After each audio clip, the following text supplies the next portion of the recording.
ಅಕ್ರಮವಾಗಿ ವಾಸಿಸುವ ಯಾವನೇ ವ್ಯಕ್ತಿಯನ್ನ ಕಾನೂನಿನ ಚೌಕಟ್ಟಿನಲ್ಲಿ ವಿಚಾರಣೆಗೆ ಒಳಪಡಿಸಲಾಗುತ್ತದೆ ಮತ್ತು ಕಾನೂನು ಪ್ರಕಾರವೇ ಗಡೀಪಾರು ಮಾಡಲಾಗುತ್ತದೆ. ಇದೇ ವೇಳೆ ಯಾರ ಮೇಲಾದರೂ ಅನುಮಾನದ ಆಧಾರದ ಮೇಲೆ ದಾಳಿ ನಡೆಸುವವರ ವಿರುದ್ಧ ಕಾನೂನು ಕ್ರಮ ಕೈಗೊಳ್ಳಲಾಗುವುದು ಎಂದು ಮಂಗಳೂರು ನಗರ ಪೊಲೀಸ್ ಆಯುಕ್ತ ಸುಧೀರ್ ಕುಮಾರ್ ರೆಡ್ಡಿ ಎಚ್ಚರಿಕೆ ನೀಡಿದ್ದಾರೆ. ಮಂಗಳೂರು ನಗರದ Rao and Rao circle rickshaw stand ಹಿಂಬದಿ ಬಂಗಾಳಿ ಕ್ಯಾಂಟೀನ್ ಎಂಬ ಬೋರ್ಡ್ ಹಾಕಿ ಅದರ ಅಕ್ಕಪಕ್ಕ ಕೆಲವು ಅನಧಿಕೃತ ಅಂಗಡಿ ಇಟ್ಟು ವ್ಯಾಪಾರ ಮಾಡುತ್ತಿದ್ದಾರೆ. ಇದನ್ನ ಪೊಲೀಸ್ ಇಲಾಖೆ ನೋಡಿಯೂ ಕಣ್ಣು ಮುಚ್ಚಿ ಕುಳಿತಿದೆ. ಹಿಂದೂ ಸಂಘಟನೆಯವರಿಗೆ ತಿಳಿಯುವ ಹಾಗೆ ಇದನ್ನ ಶೇರ್ ಮಾಡಿ ಎಂಬುದಾಗಿ ಹಿಂದೂ ಗೆಳೆಯರ ಬಳಗ ಎಂಬ ವಾಟ್ಸ್ಆಪ್ ಗ್ರೂಪ್ನಲ್ಲಿ ಪ್ರಚೋದನಕಾರಿ ಬರಹವನ್ನ ಉಲ್ಲೇಖಿಸಿ ಪೊಲೀಸ್ ಆಯುಕ್ತರು ಈ ಹೇಳಿಕೆ ನೀಡಿದ್ದಾರೆ. ಇಂತಹ ಸಂದೇಶಗಳನ್ನ ಪೋಸ್ಟ್ ಮಾಡಿದ್ದಕ್ಕಾಗಿ ಈಗಾಗಲೇ ಇಬ್ಬರ ವಿರುದ್ಧ ಎಫ್ಐಆರ್ ದಾಖಲಿಸಲಾಗಿದೆ ಮತ್ತು ಓರ್ವನನ್ನ ಬಂಧಿಸಲಾಗಿದೆ. ಇನ್ನುಳಿದವರನ್ನ ಶೀಘ್ರದಲ್ಲೇ ಬಂಧಿಸಲಾಗುವುದು ಎಂದಿದ್ದಾರೆ. ಮೇಲಿನ ಸಂದೇಶವನ್ನ ಯಾವುದೋ ಗ್ರೂಪ್ನಲ್ಲಿ ಪೋಸ್ಟ್ ಮಾಡಿರುವುದನ್ನ ನಾವು ಗಮನಿಸಿದ್ದೇವೆ.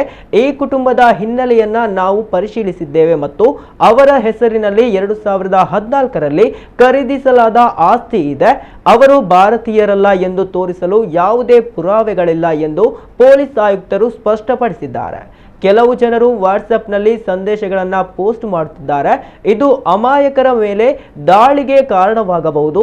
ಮಂಗಳೂರಿನಲ್ಲಿ ಭಾರತೀಯ ವಲಸೆ ಕಾರ್ಮಿಕರ ಮೇಲೆ ನಡೆದಿರುವ ಇಂತಹ ದಾಳಿಯ ವಿರುದ್ಧ ಪೊಲೀಸರು ಈಗಾಗಲೇ ಕ್ರಮ ಕೈಗೊಂಡಿದ್ದಾರೆ.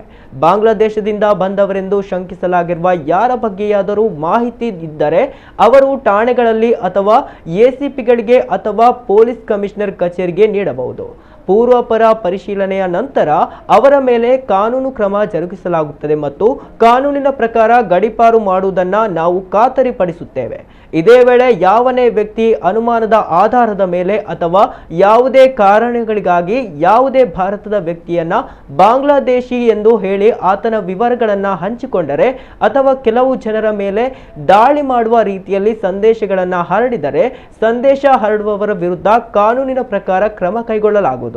ಅಕ್ರಮವಾಗಿ ವಾಸಿಸುವವರ ಸೇರಿದಂತೆ ಯಾರ ಮೇಲಾದರೂ ಯಾರೇ ಆಗಲಿ ದಾಳಿ ಮಾಡುವುದು ಕಾನೂನಿನಡಿಯಲ್ಲಿ ಅಪರಾಧವಾಗಿದ್ದು ಅವರ ವಿರುದ್ಧವೂ ಪ್ರಕರಣ ದಾಖಲಿಸಿ ವಿಚಾರಣೆಗೆ ಒಳಪಡಿಸಲಾಗುತ್ತದೆ.